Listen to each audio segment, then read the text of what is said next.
Olha só que interessante. Algo bem diferente está acontecendo nas faculdades de medicina mais importantes do mundo. Uma dimensão que ficou esquecida por muito, muito tempo está voltando com tudo para a formação dos médicos: a espiritualidade.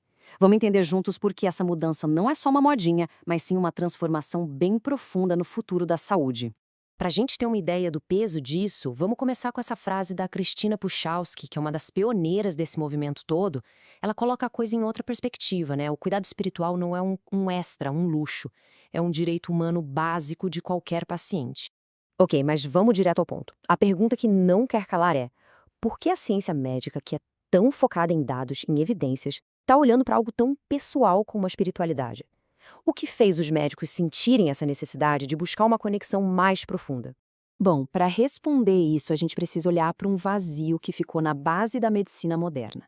Um legado que, olha, apesar de ter tido um sucesso gigantesco, acabou deixando a alma do paciente do lado de fora do consultório.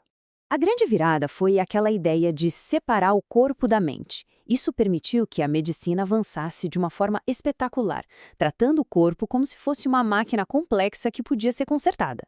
Só que o preço disso foi alto, né? As necessidades que não são físicas, como as emoções, o propósito de vida, as crenças, tudo isso ficou em segundo plano. E aqui a gente vê perfeitamente o antes e o depois. A gente está saindo de um modelo que olhava só para a biologia para um cuidado focado na pessoa, que entende que um ser humano é uma coisa só: corpo, mente e espírito, tudo junto. Tratar uma parte sem olhar para a outra é tratar pela metade. Mas é claro que essa mudança não é tão simples. As pesquisas mostram que os médicos e os estudantes de medicina encontram barreiras bem reais. E não é falta de interesse, não. É mais uma sensação de não saber como fazer, sabe? Aquele medo de ser invasivo, de não saber como puxar o assunto, ou simplesmente a correria do dia a dia que não dá tempo para nada. Então, qual foi o ponto de virada? O que deu um empurrão final para essa mudança toda acontecer? A resposta veio de uma redefinição oficial e global do que realmente significa ter saúde. E não é uma ideia solta. A própria Organização Mundial da Saúde, a OMS, bateu o martelo e incluiu oficialmente a dimensão espiritual na sua definição de saúde. Isso muda o jogo todo, porque coloca a espiritualidade no mesmo nível de importância do bem-estar físico e mental. Agora, um ponto fundamental. Quando a medicina fala de espiritualidade, não está falando só de religião, tá? O conceito é muito mais amplo. Tem a ver com onde a pessoa encontra sentido, propósito, esperança e conexão. Seja na natureza, na arte, na comunidade ou, claro, numa fé religiosa também. E essa abordagem vai muito além da teoria. Ela gera resultados práticos, de verdade.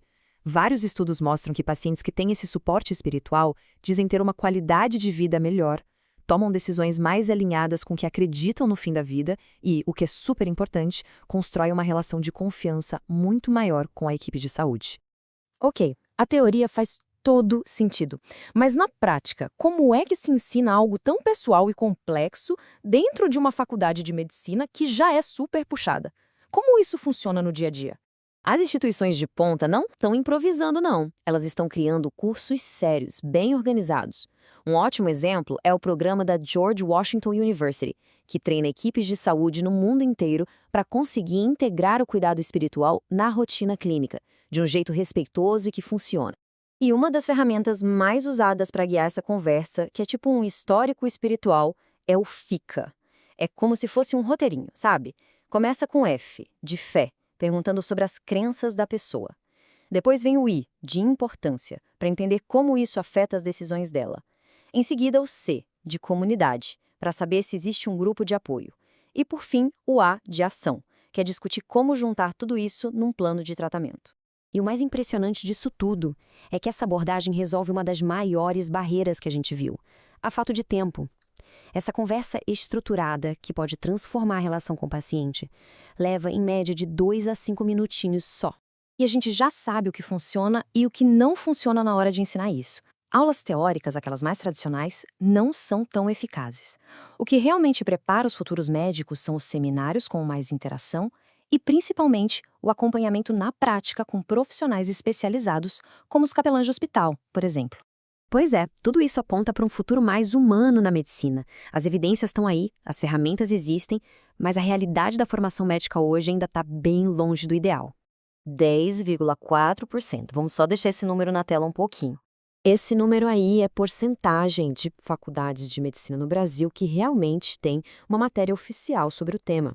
Ou seja, apesar de a maioria dos diretores e dos alunos concordar que o assunto é importante, a prática ainda não acompanha o discurso. Existe um abismo gigante entre o que se percebe como necessidade e o que de fato é feito. Então a gente chega na questão final. Se cuidar da dimensão espiritual não é só uma questão de compaixão, mas é ciência que melhora os resultados, a pergunta de verdade é: como a gente pode acelerar essa integração? O que falta para a gente formar profissionais de saúde que estejam realmente preparados para cuidar da pessoa por inteiro? A resposta para essa pergunta vai definir a medicina do futuro.